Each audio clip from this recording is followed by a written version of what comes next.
Knicks in the deal that sent Kristaps Porzingis to Dallas. The Knicks got back Dennis Smith Jr. Played pretty well for the Knicks. 21 games. Did have some back trouble, but in those 21 games, averaged almost 15 points a game and almost 6 assists a game. Look at that pass to Mitchell Robinson.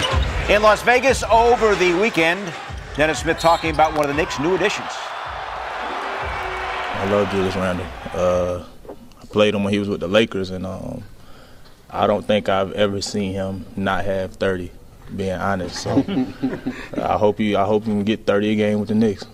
I think we can hit the playoffs. You know, everybody do a lot of talking and things like that. I never really been wanting to feed into it on the social media and things of that nature, but I think we have a really good team. And especially with the way I'm working this summer, I believe I take my game to the next level, and it's gonna put us there in the playoffs. Summertime is a perfect time if you want to change a shot, so that's what we've been doing from the start of it. And now, you know, it's coming around full circle. I'm feeling good. I'm confident with it, and it's a consistent motion. It's a big difference. it's a big difference. I can't even give you a percentage, but it's a really big difference, and I can feel it, and everybody can see it. You know, from my pops and my friends. So. Adding that into my game, getting consistent with that, I think is going to open up the floor not only for me but for everybody else, and make my reads a lot easier. So it's major for me. All right, so Smith Jr., the guy's talking about his shot. Last year, Wally from three-point land shot only 29%. Yeah, he's got to get that up. And one of it's shot selection, and one of it is working at it in the gym. And listen, it's tough to change your shot at this point in your career. We'll see how it works. Some people can do it, some people can't.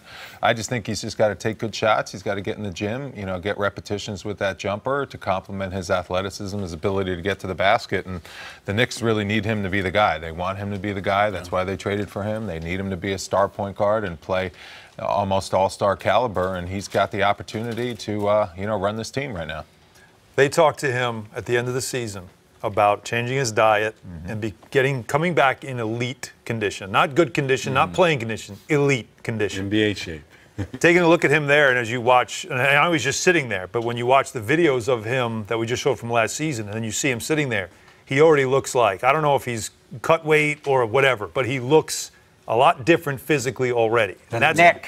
It shows. The neck and the face. It's always in the neck and the face. That drive you crazy? Like, you got to ask a guy to be in shape. You're a professional athlete. But when you're a young guy coming into the league, That's the first line of your job description. Yes. It's the very first line of your job description. Take care of everything off the court. So you guys would on the court. Say it right. It takes skill or talent. It just takes a will. Every single day getting after it. Well, I'll tell you what, if he found that will now at the age of 21, and as he's talking, he talked very confident right there about A, how we can get in the playoffs, B, I can take my game to a new level, and that will help us get to the playoffs.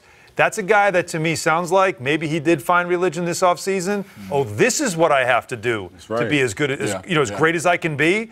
That would be a blessing for the Knicks if he shows up and he's in elite shape and confident in his game. Because how about, oh, by the way, if I do this stuff, look at the contracts. Exactly. There's your motivation. Come on. There's your motivation. You know, and the to be asked to do that? It's still very important, though. If he did find that, like, that's a very important part of this, and the Knicks might have something in his players. I like the message from Dennis and Julius Randle that we heard, right? Yeah. They really like this team, and they're not just throwing it out there just to say, just to be PR friendly, whatever it is, just to have that.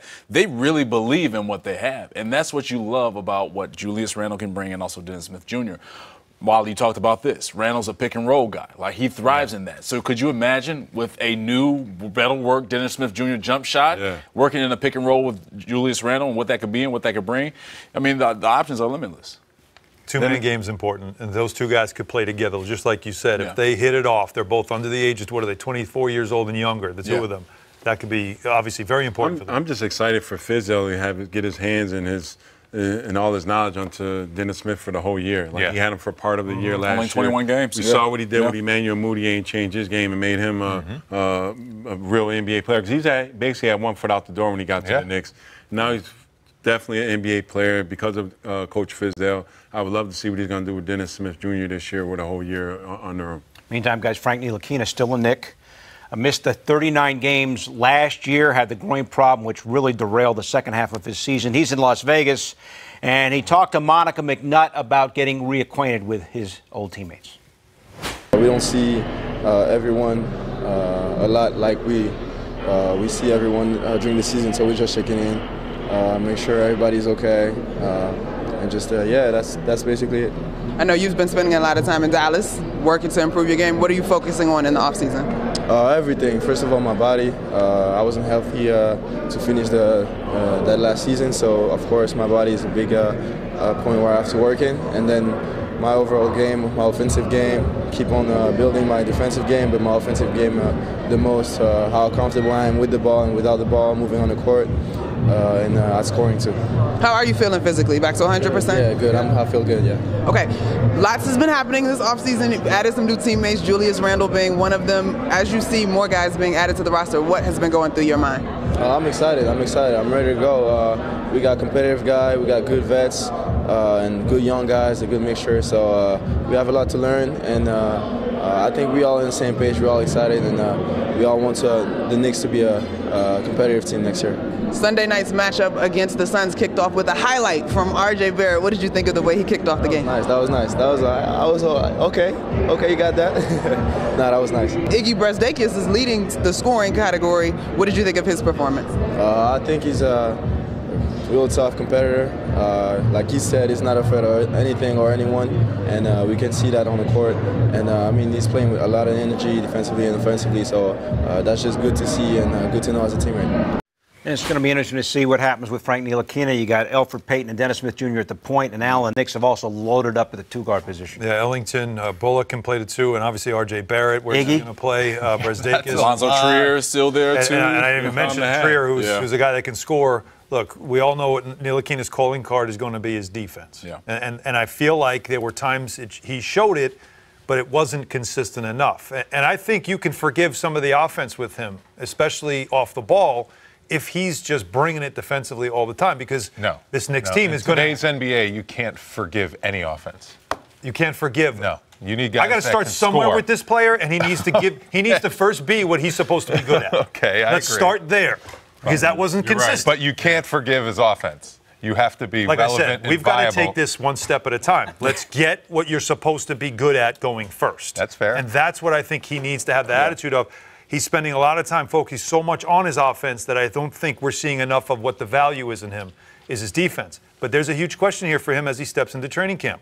He's going to be, as we just talked about, he's going to have competition at both positions. Yeah. Where does he fit?